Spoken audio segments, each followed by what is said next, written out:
नमस्कार दोस्तों, मेरा नाम है अभिषेक। तो चलिए वीडियो शुरू करते हैं। तो आज मैं आपको प्रधानमंत्री वय वंदना योजना के बारे में बताऊंगा, जिसको शॉर्ट टर्म में हम लोग PMVVY भी कहते हैं। और आज पहली स्लाइड में मैंने ये पर्टिकुलर पिक क्यों लगाया है, इसका इंपॉर्टेंस क्या है इस पिक में, और इस पर्टिकुलर पिक से हमें क्या इंपॉर्टेंट इन्फॉर्मेशन मिलने वाला है, ये मैं आपको आगे की वीडियो में बताऊंगा। तो दोस्तों, आज का सेशन बहुत ही ज्यादा इंपॉर्टेंट होने वाला है, इसलिए इस पर्टिकुलर सेशन को पूरा देखिए, क्योंकि मैं बीच बीच में बहुत ही ज्यादा इंपॉर्टेंट इन्फॉर्मेशन आपके साथ में शेयर करूंगा। और वीडियो के अंतिम में मैं कुछ की पॉइंट्स है जो कि आपके साथ में शेयर करूंगा प्रधानमंत्री वय वंदना योजना के लिए। इसलिए इस सेशन को प्लीज पूरा देखें, और अगर आपको ये पर्टिकुलर सेशन पसंद आया है तो प्लीज प्लीज प्लीज एक लाइक सब्सक्राइब जरूर कर दें। तो चलिए आगे बढ़ते हैं। तो चलिए इसके कुछ बेसिक डिटेल्स पे पहले ध्यान देते हैं। तो ये जो PMVVY योजना है, ये गवर्नमेंट ऑफ इंडिया ने 60 साल से ऊपर जितने भी सीनियर सिटीजन है उनके लिए स्कीम लेकर के आए हैं। और ये पहले 31 मार्च 2020 तक के लिए एप्लीकेबल था, यानी कि 31 मार्च 2020 के पहले आपको इसमें इनरोल करना था। लेकिन उसके बाद में इन्होंने इसे एक्सटेंड कर दिया 31 मार्च 2023 तक।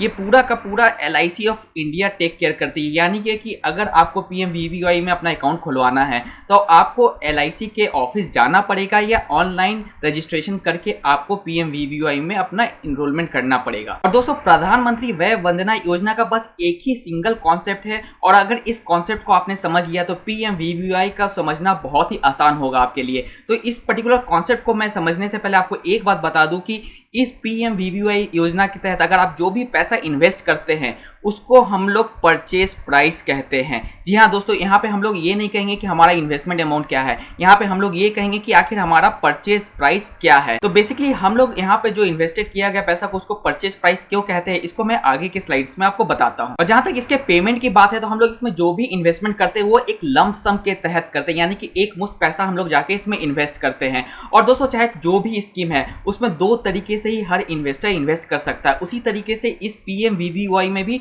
दो तरीके से आप अपना पैसा इन्वेस्ट कर सकते हैं। सबसे पहला तरीका तो ये है क्या कि अगर आपको कोई पेंशन अमाउंट चाहिए, मान लेते हैं क्या कि मुझे 5,000 रुपए का पेंशन चाहिए, तो उसके लिए मुझे कितना इन्वेस्टमेंट अमाउंट करना पड़ेगा, तो इस तरीके से हम इसमें इन्वेस्ट कर सकते हैं। या तो अगर हमारे पास में एक लमसम पैसा है, यानी कि हमारे पास में मान लेते हैं कि 10 लाख रुपए है, तो उस 10 लाख पे हमें कितना पेंशन मिलेगा, तो इस तरीके से भी हम अपना इन्वेस्टमेंट कर सकते हैं। मुद्दे की बात यह है क्या कि दोनों तरीके में हमें एक लमसम अमाउंट इसमें इन्वेस्ट करना पड़ता है। मान लेते हैं आप एक इन्वेस्टर है, आपको 5,000 रुपए पर मंथ का आपको पेंशन चाहिए 60 साल पूरे होने के बाद में। तो अगर आप LIC ऑफिस विजिट करेंगे तो LIC के जो भी वहां पे टीम मेंबर्स होंगे वो क्या कहेंगे कि चलो ठीक है, आप 5 लाख रुपए दे दो, हम लोग आपको 5,000 रुपए पर मंथ का पेंशन देंगे हर महीने। ये बस एक एग्जांपल के लिए मैं आपको कह रहा हूं, इसमें कोई परसेंटेज नहीं किया कि गवर्नमेंट ने कितना परसेंट अभी दे रहा है, उसके हिसाब से क्या कैलकुलेशन है, कैलकुलेशन मैं आपको आगे बताऊंगा। अभी के लिए बस इतना जानने की जरूरत है कि आपको 5,000 रुपए का पर मंथ पेंशन चाहिए।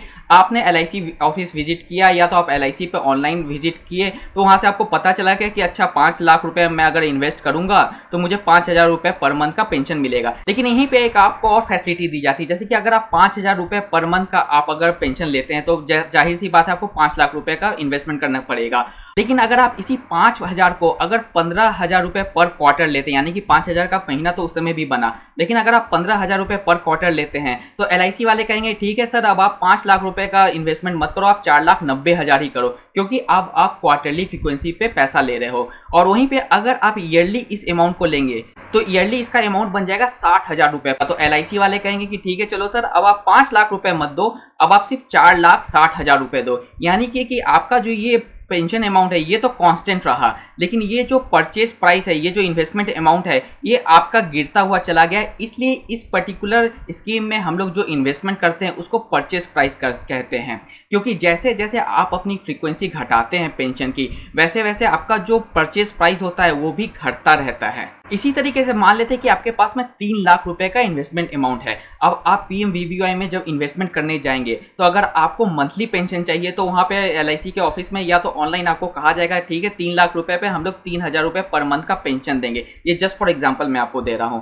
लेकिन वहीं पे आपको दूसरा ऑप्शन क्या मिलेगा कि अगर आप 3,000 रुपए पर मंथ ना लेकर के इसे अगर ईयरली बेसिस पे इस पर्टिकुलर पेंशन को लेते हैं तो 3,000 के बदले में आपको 38,000 पर ईयर का आपको पेंशन दिया जाएगा। यानी कि अगर 3,000 पर मंथ के हिसाब से अगर हम मानते हैं पर ईयर का पेंशन तो वो 36,000 आता है। लेकिन अगर आप इसी को मंथली के बदले अगर आप इसको ईयरली लेंगे तो ये आपको 38,000 रुपीज कर दिया जाएगा। इसका मतलब आपका जो रिटर्न है, रेट ऑफ इंटरेस्ट है, वो धीरे धीरे बढ़ता जाएगा। लेकिन यहाँ पे एक बात मैं आपको और क्लियर कर दूं कि गवर्नमेंट इस स्कीम के अंदर जो रेट ऑफ इंटरेस्ट निकालती है, जैसे कि अभी 7.4% का रेट ऑफ इंटरेस्ट चल रहा है, तो ये रेट ऑफ इंटरेस्ट जो कैलकुलेशन होता है वो पर मंथ के बेसिस पे होता है। और जो आपको पेंशन दिया जाता है 7.4% के हिसाब से, वो पेंशन भी पर मंथ के हिसाब से दिया जाता है। इसलिए मैंने जो पहले स्लाइड में आपको जो फोटो दिखाया था उस फोटो पे वापस से चलते हैं। तो इस पर्टिकुलर पिक में आप देख सकते हैं कि यहाँ पे लिखा हुआ है 7.4% per annum for monthly pension which is equivalent to 7.66 per annum pension.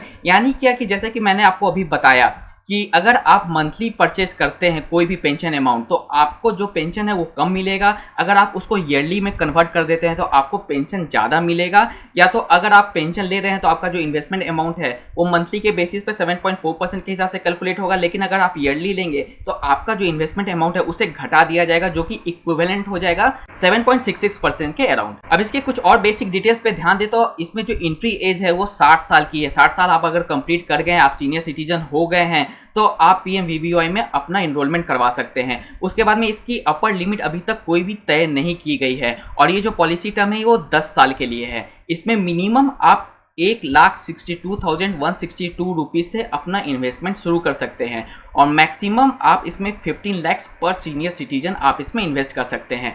अब यहाँ पे ध्यान देने की ये बात है दोस्तों कि यहाँ पे जो मिनिमम पेंशन अमाउंट है वो 1,000 रुपये पर मंथ का है और मैक्सिमम पेंशन अमाउंट जो है वो 9,250 रुपीज का है। इसमें सबसे ज्यादा इंपॉर्टेंट बात ये है दोस्तों कि जैसे ही आपका 10 साल पूरा हो जाएगा इस पर्टिकुलर स्कीम का, जैसे ही 10 साल पूरा हो जाएगा तो जो भी परचेज अमाउंट आपने शुरू में दिया है, जो भी इन्वेस्टमेंट अमाउंट आपने PMVVY में दिया है वो आपको वापस कर दिया जाएगा पूरा का पूरा। और साथ में जो भी इंस्टॉलमेंट आपका बाकी रहेगा, जो भी पेमेंट का, वो अभी आपको साथ में वापस कर दिया जाएगा आपके परचेज प्राइस के साथ में। तो चलिए दोस्तों अब हम लोग PMVVY के कैलकुलेटर पे चलते हैं और वहां पे जाके देखते हैं क्या कि अगर हमें मंथली पेंशन चाहिए, ईयरली पेंशन चाहिए, या तो हमारे पास में एक लमसम अमाउंट है जिसके अगेंस्ट में हमें मंथली पेंशन चाहिए और ईयरली पेंशन चाहिए, तो उसे कैसे कैलकुलेट करेंगे। तो चलिए अब हम लोग PMVVY के कैलकुलेटर को एक बार देखते हैं। ये पर्टिकुलर वेबसाइट की लिंक मैं डिस्क्रिप्शन में दे दूंगा जहां से आप खुद से भी कैलकुलेट कर सकते हैं। तो मान लेते हैं यहाँ पे आप यहाँ पे देख सकते हैं कि यहाँ पे दो ऑप्शन दिया हुआ है, कैलकुलेट परचेज प्राइस या तो कैलकुलेट पेंशन अमाउंट। तो कैलकुलेट परचेज प्राइस का मतलब ये है क्या कि मान लेते हैं आपको अपना जो पेंशन मोड है वो मंथली चाहिए,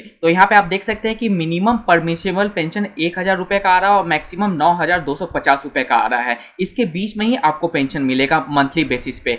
तो अगर आपको चाहते हैं क्या कि चलो ठीक है हमें 6,000 रुपये का अगर पेंशन चाहिए तो आप यहाँ पे 6,000 रुपये की एंट्री कर दीजिए। यहाँ पे आप कैलकुलेट करेंगे तो आप यहाँ पे देख सकते हैं कि 9,72,000 के अप्रॉक्स आपको अमाउंट देना पड़ेगा, तभी जाकर के आपको 6,000 रुपये का मंथली पेंशन मिलेगा। लेकिन इस पेंशन को अगर मैं मंथली को हटा करके ईयरली कर दूँ तो मंथली के हिसाब से 6,000 रुपये का ईयरली पेंशन बनेगा 72,000 रुपीज़। तो हम लोग यहाँ पे 72,000 रुपीज़ एंट्री कर देते हैं और यहाँ पे कैलकुलेट करते हैं। तो आप यहाँ पे देख सकते हैं कि अब इन्वेस्टमेंट अमाउंट 9,39,000 का हो गया है, जो कि मंथली का जो परचेज प्राइस था उससे कम हो गया है। तो एक बार फिर से हम लोग मंथली देख लेते हैं कि मंथली में कितना है। अभी 9,39,000 है और मंथली में अगर मैं 6,000 रुपये का यहाँ पे एंट्री कर दूंगा और कैलकुलेट करूंगा तो ये 9,72,000 का है। यानी कि ऑलमोस्ट आपको 30,000 रुपये कम लगेंगे अगर आप 6,000 रुपये का जो मंथली पेंशन है उसको आप कन्वर्ट कर देंगे 72,000 ईयरली पेंशन में। तो ये तो हो गया कि अगर आपको एक पर्टिकुलर डेजिग्नेटेड अमाउंट चाहिए पेंशन के लिए तब आपको कैसे कैलकुलेट करना है। अगर मान लेते हैं कि आपके पास में कोई लमसम है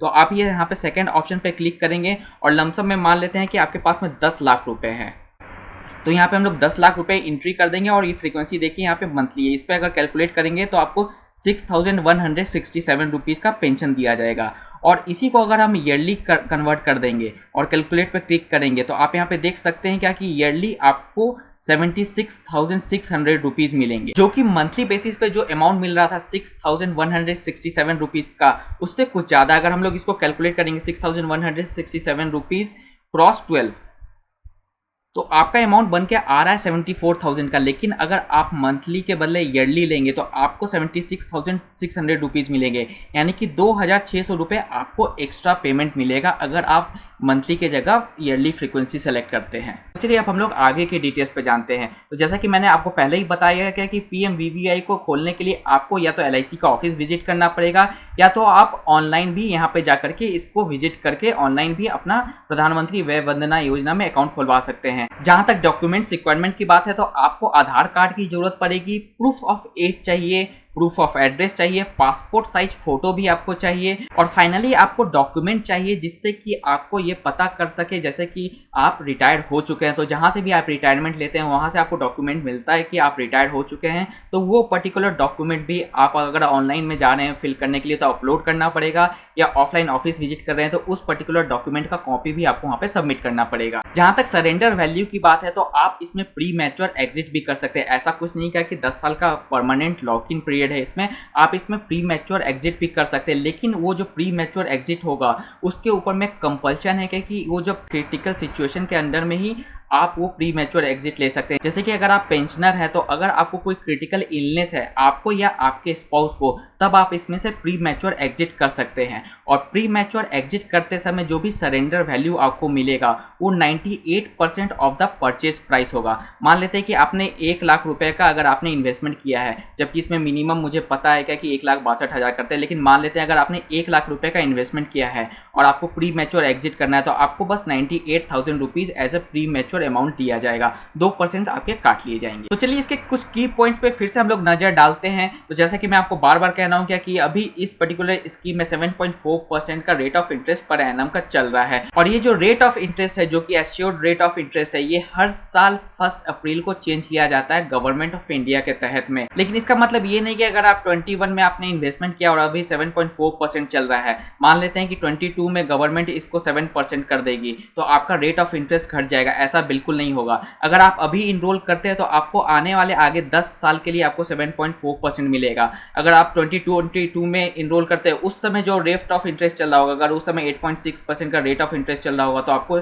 अगले 10 साल के लिए 8.6% का रेट ऑफ इंटरेस्ट मिलेगा। और ये जो पेंशन है वो हमेशा आपको पीरियोडिक ही मिलेगा, जो भी पीरियड आपने सेलेक्ट किया जाए, मंथली किया है, क्वार्टरली किया, हाफ ईयरली किया है, ईयरली किया है, ये हमने पहले भी डिस्कस कर लिया है। इस स्कीम से जो भी आपको पैसा मिलेगा, जो भी आपको पेंशन मिलेगा, it is exempted from GST। और जैसा कि मैंने आपको बताया कि 10 साल के बाद में अगर इनके पेंशनर सर्वाइव करते हैं तो उनका टोटल परचेज प्राइस जो भी है विद द पेंशन इंस्टॉलमेंट, जो भी उनका पेंशन इंस्टॉलमेंट उस समय तक बाकी रहेगा, सब एक साथ में ऐड करके आपको फाइनली पे आउट कर दिया जाएगा। अगर पॉलिसी के दौरान 10 साल के दौरान अगर पेंशनर की डेथ हो जाती है एक्सेप्ट सुसाइड, तो वो जो भी उनका परचेज प्राइस रहा होगा, जो भी इन्वेस्टमेंट अमाउंट उन्होंने PMVVY में किया होगा, वो सारा का सारा इन्वेस्टमेंट अमाउंट उनके बेनिफिशियरी को पे आउट कर दिया जाएगा। PMVVY के अंतर्गत आप 15 लाख रुपए से ज्यादा इन्वेस्ट नहीं कर सकते। मान लेते हैं क्या कि अभी 7.4% का रेट ऑफ इंटरेस्ट चल रहा है, आपने 10 लाख रुपए इन्वेस्ट कर दिया इसके अंदर में, और कल को ये रेट ऑफ इंटरेस्ट 8% का चला गया तो आप 5 लाख रुपए ही आप इसमें और इन्वेस्ट कर सकते हैं,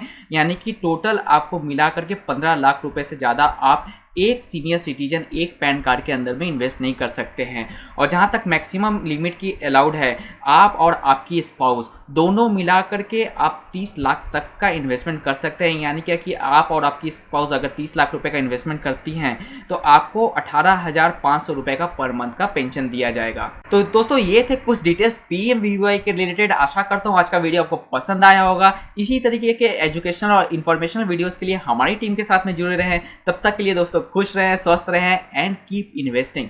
जय हिंद।